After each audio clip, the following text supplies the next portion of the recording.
Assalamualaikum student, welcome to the e-classes of Sufa English High School. This is Shazia Khan, subject teacher of SSU. Today I am going to teach standard 7 part history, chapter number 3, religious synthesis.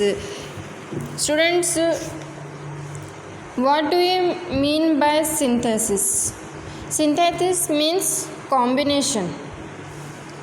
Okay, now let's start the lessons. Diversity of language and religions is an important characteristic of the Indian society. Considering this feature, the Indian constitution has adopted the principle of secularism in medieval India to attempt to bring about religious synthesis in social life were made on the basis of this principle.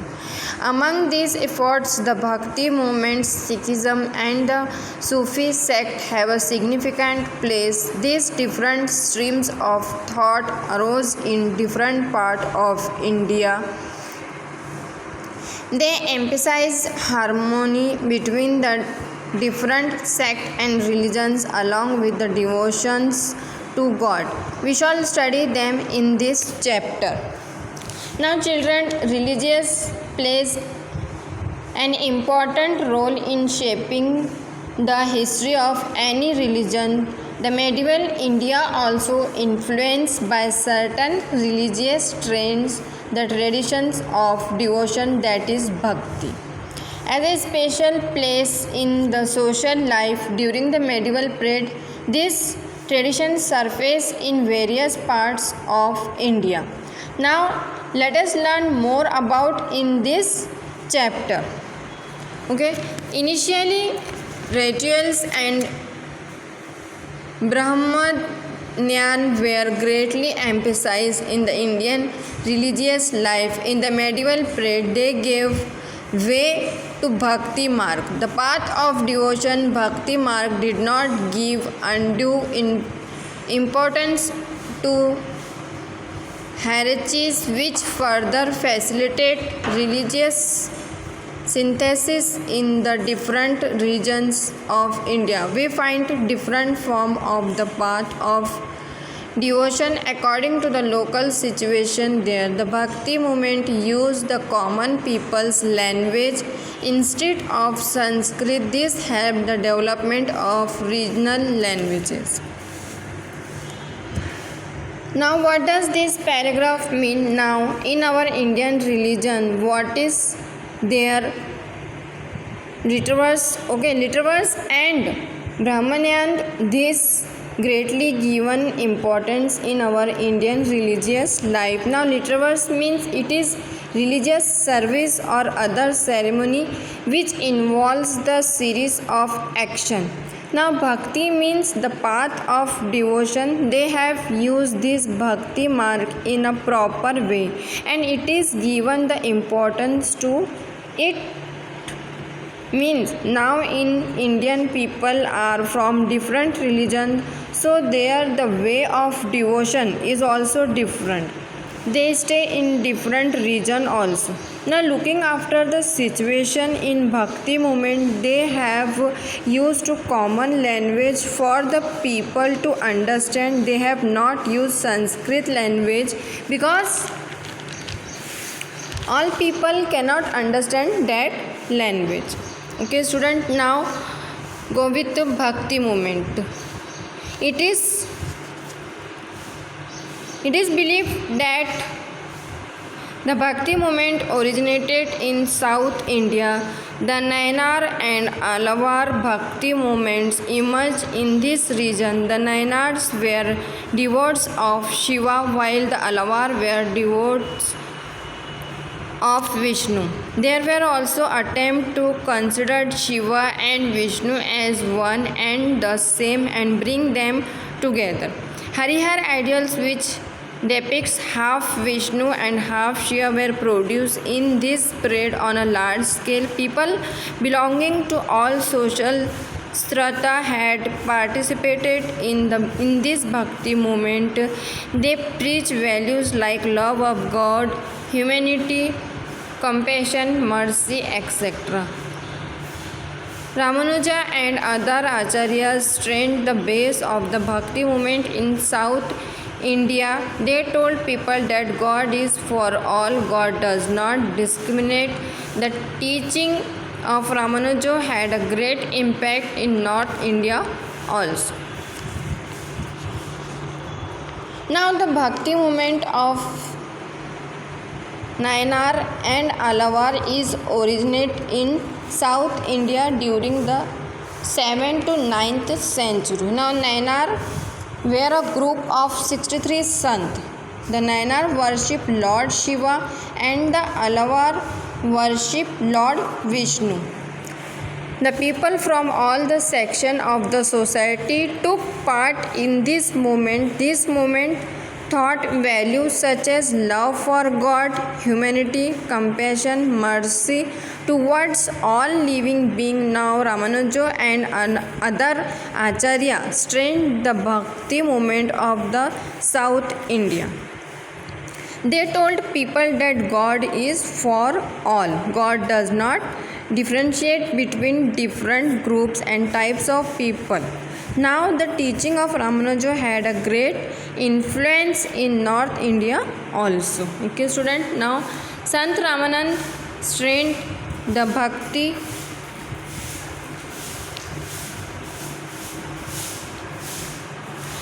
movement in North India. Sant Kabir is a well-known sant in the Bhakti movement. He did not attach any importance to place of pilgrimage, vrats or ideal worship for him. Truth was God. He taught that all human beings are equal. He did not believe in any difference based on caste, creed, sect and religion. He wanted to bring about Hindu and Muslim unity. He criticized the extremely orthodox people in both Hindu and Muslim religion in strong terms.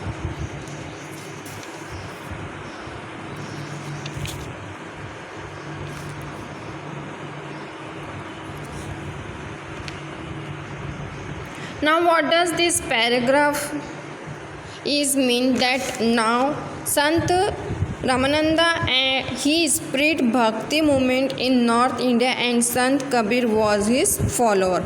According to the Sant Kabir, place of pilgrimage, vrat and ideal worship do not have any importance for him. Okay, they do not have any importance for him. The trust was God.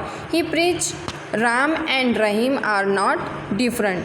He believed in the equality of all human beings. He was not convinced of difference based on caste, sect and creed religion. He walked Hindu and Muslim unity in the medieval India.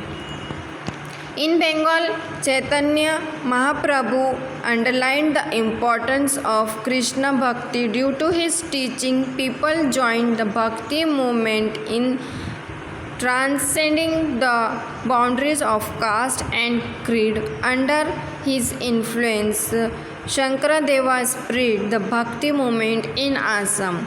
Narsi Mehta was renewed Vaishnava Sant in Gujarat.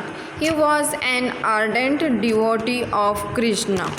He gave the message of equality. He is known as the first poet of Gujarati language. Now in Bengal, Chaitanya Prabhu, he stressed the importance of Krishna Bhakti. Now he visited different parts of India. He taught people to recite God names with devotions and faith. That is Hari name, Shankaratna, and now cutting across the boundaries of caste and creed. Now his teaching attracted many people to the Bhakti movement. Under the guidance of Chaitanya Mahaprabhu, Shankaradeva, he spread Bhakti movement in Assam. Now Narsi Mehta was celebrated as a Vaishnava Sant in Gujarat. He was passionate and enthusiastic devotee of Krishna. He had spread the message of equality anywhere, so he had composed many devotional songs. He was acknowledged as the first poet of Gujarati language. Now, Sant Mirabai stressed the importance of devotion to Krishna. She belonged to the royal family of Mewad. She renounced all pleasure of the royal family and immersed herself in devotion to Krishna. She composed devotional verses in Rajasthani and Gujarati. Her devotional verses give the message of devotion, tolerance, and humanity. Sant Sena was an influential Sant. Sant Haridas was a great Sant. He gave the message of equality and humanity. Sardasa, a great poet of Hindi literature, composed the poetical work Sursagar, devotional to Krishna. Krishna Bhakti is the subject of his work. The verses of Krishna Bhakti composed by Muslim Sant Rakshan are melodious. Ramacharitra Mansa of Sant Tulsidas is a beautiful composition expressing devotion to Rama. Now, Sant Mirabai spread the importance of devotion to Krishna. She was from the royal family Mewad. Now she gave up all the comforts of the royal family and completely she was dedicated herself to the devotion of Krishna. She wrote devotional verses in Rajasthani and Gujarati.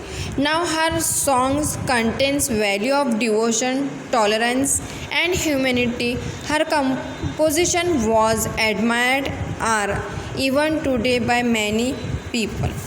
Now, Surdasa was a great poet of Hindi literature. He composed poetical works Sursagar, devotion to Krishna, that is Krishna Bhakti, is the central theme of his work. Now, Ramacharitra Mansa of Sant Tulsidas is a wonderful composition expressing devotion to Rama.